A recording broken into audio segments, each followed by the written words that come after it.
Comment regarder YouTube sans pub?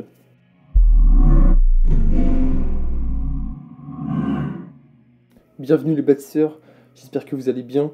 Aujourd'hui, je vais vous parler de 3 différentes méthodes pour ne plus avoir de pub sur YouTube.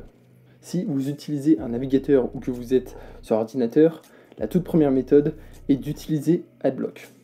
Adblock, vous connaissez sûrement, on en entend souvent parler, et c'est la méthode qui semble la plus évidente. Alors si vous ne connaissez pas exactement Adblock, eh bien c'est une extension à télécharger sur votre navigateur internet et qui a pour but de bloquer les pubs.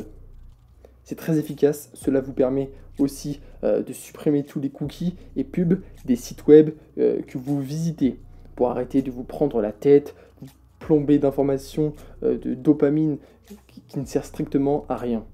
J'ai d'ailleurs fait une vidéo à ce sujet que je vous mets juste au-dessus en annotation. La seconde méthode est d'utiliser YouTube Vanced. YouTube Vanced est une version modifiée de la version officielle de YouTube. Son avantage est de proposer des fonctionnalités supplémentaires non disponibles sur YouTube ou alors qui sont payantes. L'interface de l'application est similaire à celle de l'application YouTube officielle. Vous ne serez donc pas perdu si vous êtes déjà habitué à utiliser la version sur Android ou iOS. Vous gardez la même page d'accueil, les mêmes avantages, mais vous supprimez l'une des choses les plus agaçantes, la publicité.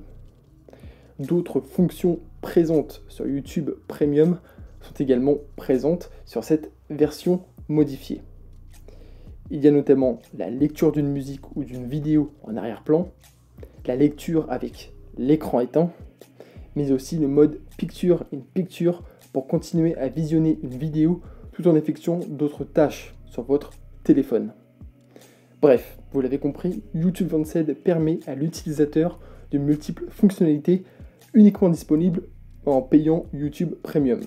Il existe deux façons pour obtenir cette application, soit par le route, soit tout simplement en téléchargeant directement un APK.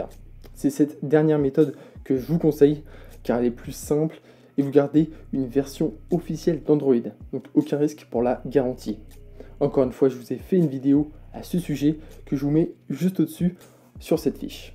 Passons à présent à la dernière méthode qui est pour le moins très simple mais surtout très astucieuse. Cela va vous prendre une seconde, allez peut-être 2 secondes pour la comprendre et l'appliquer. La prochaine fois que vous regarderez une vidéo sur l'application YouTube, il vous suffira simplement de glisser le curseur de la vidéo jusqu'à la fin, puis de relancer la vidéo en appuyant sur la flèche qui rembobine la vidéo, et à partir de ce moment-là, vous pourrez regarder sans aucune publicité. Donc vraiment, si vous n'avez pas peur de vous prendre la première pub en début de vidéo, voire la double pub souvent, eh bien prenez cette approche, une approche de flemmard. Le seul hic de cette méthode, c'est que vous devez la refaire à chaque nouvelle vidéo, donc ça peut sembler redondant. C'est pourquoi dans ce cas, je vous conseille plutôt d'appliquer la première méthode si vous êtes sur ordinateur, la seconde méthode si vous êtes sur votre smartphone, et enfin la dernière méthode dans des circonstances exceptionnelles.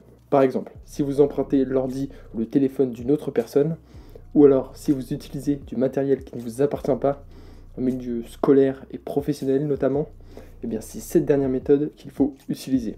Voilà, j'ai essayé de vous donner une méthode pour chaque situation auquel vous pourriez faire face au quotidien. Donc si ces conseils vous ont aidé, vous pouvez liker la vidéo et vous abonner à la chaîne YouTube pour rejoindre la team des bâtisseurs. Vous pouvez également me dire en commentaire quel problème voudriez-vous que je résolve sur la chaîne, en rapport bien sûr avec le bien-être numérique. Quant à moi, je vous souhaite une bonne journée. Ah non, juste avant, j'ai changé le micro. Donc dites-moi en commentaire si la qualité de son s'est améliorée. Et quant à moi, je vous souhaite une bonne journée, une bonne soirée. Je vous dis à très bientôt. Salut!